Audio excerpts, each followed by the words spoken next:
Bonsoir les amis. Alors je viens de retirer une petite bague de mon cigare, vous voyez, elle est là. Voilà. Et j'ai voulu, le cigare est là, lui, vous voyez, hop là, vous le voyez bien, il est assez gros, et je vais vous expliquer pourquoi. C'est parce que ce soir est un peu spécial. Et pourquoi ce soir est un peu spécial? Parce que demain matin, je ne fume plus. Donc je voulais partager avec vous ce dernier cigare.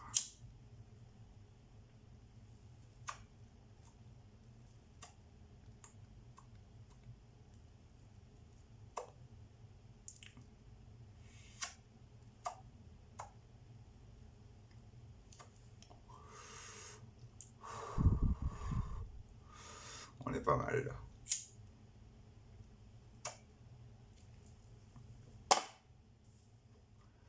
Oui, les puristes me diront t'aurais dû l'allumer avec une allumette et tout ça. Fuck off. Donc voilà, vous avez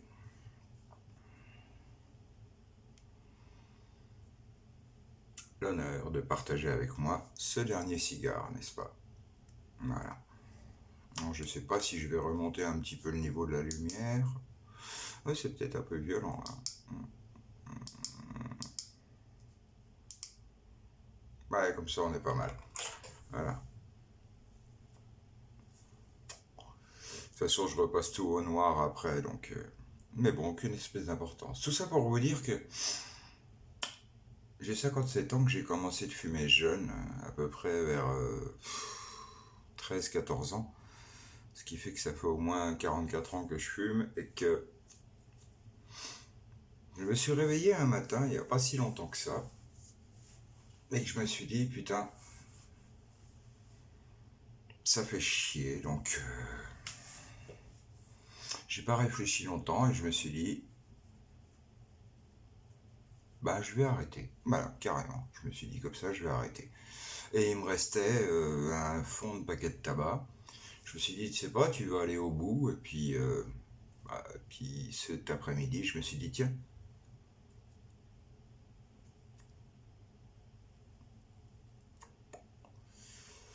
on va se faire un dernier cigare, comme ça, histoire de marquer le coup.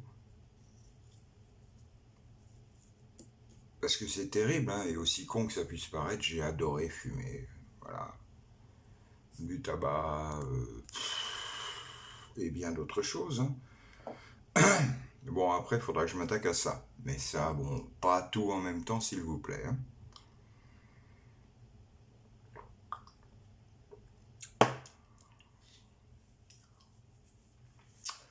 Mais je tenais à le formaliser. Voilà. Je tenais à ce que ce soit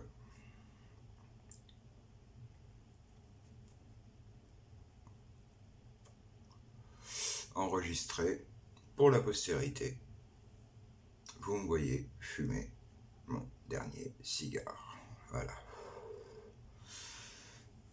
Comme je vous l'ai dit dans la vidéo précédente, bon ben...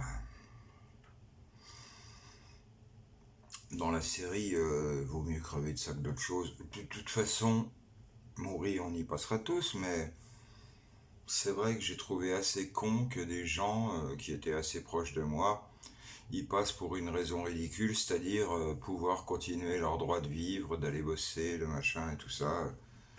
J'ai un pote de 56 ans qui, lui, depuis des années, avait cessé de fumer, de boire, alors que c'était un très très grand buveur.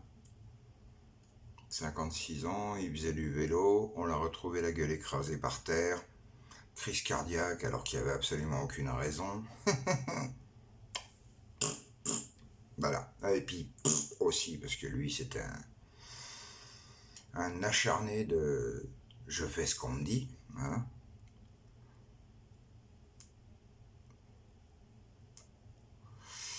Et puis un autre ami, le grand, Eric pour ne pas le nommer. Et lui, ben, Entre conduire des camions et travailler à la vigne, et ben un jour, il était en train de travailler à la vigne et il s'est écroulé dans la vigne. Heureusement, il y avait son patron. Voilà, parce que depuis que cet accident cardiaque lui est arrivé, alors qu'il était en pleine forme, hein, vraiment, ça je peux vous l'assurer, je peux le signer, je peux le tamponner, je peux le... Voilà, bah, du coup, il a eu 3 opérations au cœur, il a déjà 5 stents. Voilà, des petits ressorts dans les veines, juste histoire de permettre à son cœur de fonctionner. La vie est magnifique, alors qu'avant il avait aucun problème. Et moi, je me dis, bon, bah écoute, t'arrives à 57 piges passées, je les ai, hein, les 57 depuis ce mois de mars, le 10. Me dis, bon, bah écoute, vu la vitesse à laquelle tes potes tombent et partent, bah écoute, quitte à faire, voilà. Tu vas essayer d'économiser encore un petit peu des réserves qui te restent sur ce corps magnifique. Donc, commençant à sentir que la bestiole s'affaiblit un peu, je me suis dit, ce serait peut-être pas si con que d'arrêter de fumer. Et donc, à partir de demain matin, mes dernières réserves épuisées, là, après ça, je vous l'avoue, il me reste encore de quoi me faire une petite cigarette. Et ce sera terminé. Et après ça, je vais aller faire un check-up complet demain matin. Donc, vous inquiétez pas. Tout est prévu, tout est bien mûrement réfléchi. Mais j'ai bien fait, on a bien fait. J'ai bien fait d'insister pour que Nini et moi, on ne se fasse pas ni, encore une fois. Et quand je pense qu'il y a des gens qui sont... je me dis les pauvres, on a l'exemple de notre voisin, j'ai l'exemple d'un collègue voilà, que je connais ici, par là où on habite. Je le vois l'autre jour, c'était un rescapé du crabe. Et il me dit ah bah putain, dis donc, c'est reparti. Je dis ah bon, mais comment ça se fait? Je dis tu te serais pas fait injecter? Il me dit bah si. Je dis ah, c'est reparti de là. Il me dit bah oui. Puis là, j'ai vu dans ses yeux, il a fait oh merde. T'es en train de me dire que si j'y avais pas été, ça serait pas redémarré? Ben, écoute, moi, mon grand, pas mon grand, le grand dont je vous parlais, hein, mais l'autre c'est Laurent. Hein. Je lui dis, bah écoute, jusqu'à preuve du contraire, regarde hein, le nombre de sportifs, le nombre de jeunes personnes, et lui il est un petit peu plus jeune que moi, donc vous voyez, voilà. Bon, puis j'ai que 57 ans, hein. Mais en attendant, moi tout ce que je vois, c'est que tous les gens que je connais autour de moi et que je vois qui se sont fait injecter ont de graves problèmes de santé. Donc, c'est pour ça que je me dis, tiens, ce soir, fumons un cigare en déblatérant des conneries avec les gens qui voudraient mieux, qui voudront bien voir cette vidéo après tout. Pourquoi pas, hein?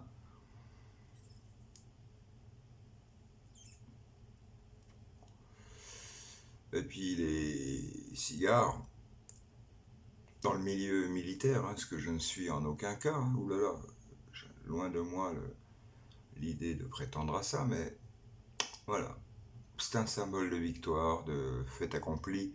Donc, tout ça pour vous dire que je suis pas mécontent d'avoir résisté à cette propagande pendant plus de 2 ans. 2 ans et demi maintenant, bientôt 3, putain, bientôt 3, la vache. Mais quand je vois que mon voisin d'à côté, que mon pote Legrand, que Tonio, il est mort, qu'il y a un jeune du patelin où j'habite, là, enfin, une petite ville, qui était un espoir, je vous en ai déjà parlé, mais qui était un espoir national, et en natation, le gamin maintenant il peut plus faire 2 allers-retours dans un 25 mètres, il est foutu quoi, il peut plus respirer et tout, donc il est obligé d'arrêter son sport.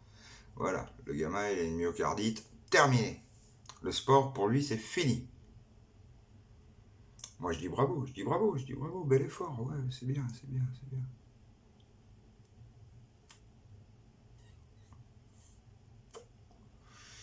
Donc je préfère fumer ce cigare, voyez, plutôt que de me dire j'ai fait tout bien comme tout le monde et puis ah bah du coup j'ai des problèmes de santé que j'aurais jamais eu avant. Hein. Des femmes qui n'avaient plus de règles, qui se retrouvent avec des règles alors qu'elles sont ménopausées. Des jeunes femmes qui n'ont plus leurs règles ou qui ont des règles ultra abondantes. Des jeunes de 15, 14, voire même plus jeunes qui font des myocardites, des péricardites. Des footballeurs qui tombent comme ça raides sur le terrain. Ne serait-ce que Nadal, qui a un problème cardiaque en plein milieu d'un match. Mais c'est sous vos yeux, c'est sous nos yeux. Et les gens refusent de le voir. Vous voyez, donc, mieux vous fumez un bon cigare. Un cigare de victoire.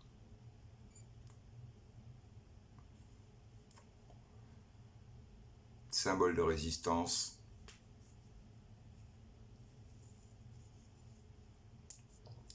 Symbole d'intégrité aussi, parce que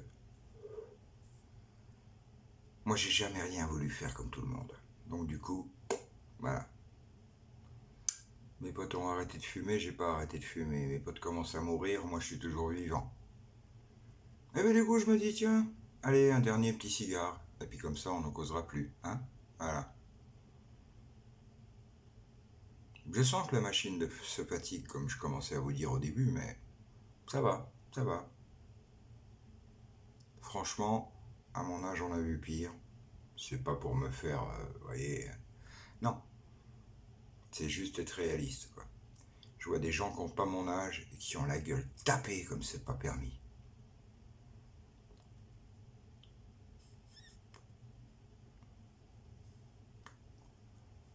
Donc, qui saurait dire, hein. Peut-être que demain, je vais passer sous un bus.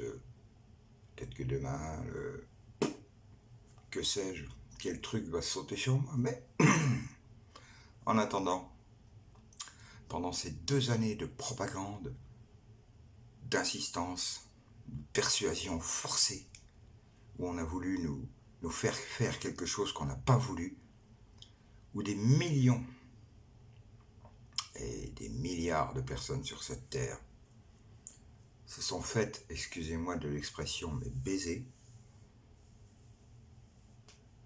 Nini et moi, on a résisté. Je vous dirais pas que ça a été facile, il y a un moment, elle était presque convaincue, puis quand je lui ai sorti des trucs, que je lui ai montré des faits, des dossiers, des machins, elle a dit, ah oui, peut-être que... Voilà, parce qu'elle a une santé fragile et j'y tiens énormément à ma petite Nini, donc... Mais en attendant, on est toujours là. Bref, ça fait 13 minutes que je vous parle.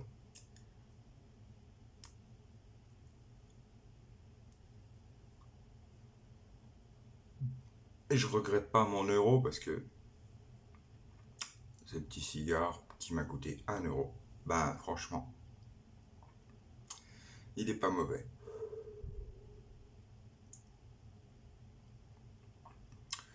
J'en garderai un bon souvenir, qui plaisait avec une bonne bière, ça va toujours très bien.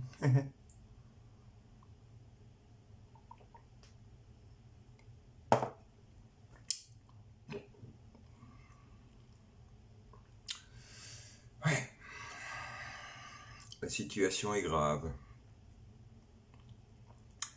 Pas désespéré, mais j'aurais tendance à dire pour que tous ceux qui ont cédé à ces injections,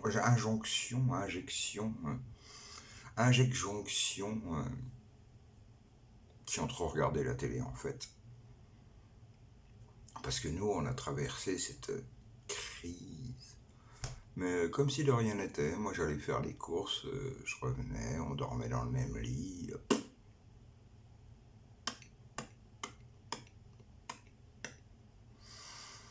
Moi je fais régulièrement de la sinusite, hein, merci papa. On n'a jamais rien eu, jamais rien. Nini, elle a traversé ça, peinard, Edouard, tranquille, Émile, à l'aise Blaise. Et puis moi, bah pareil, quoi, qui était au contact des gens, qui mettait le masque, vraiment, quoi, c'était ultra nécessaire. J'ai rien vu. Vous avez vu quelque chose, vous? Oui, peut-être des vieux qui mouraient. Ouais. Et on vous a dit c'est le coco. Ouais, certainement, ouais. Ils avaient quel âge? 80, 85 ans? Oh là là là là là, dis-moi, c'est grave, putain.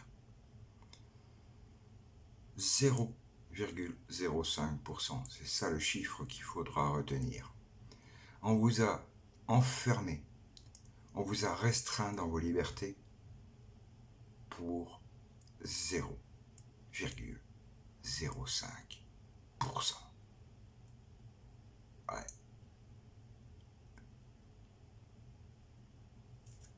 ouais. Excusez-moi, je rigole, mais c'est les nerfs. Donc, vous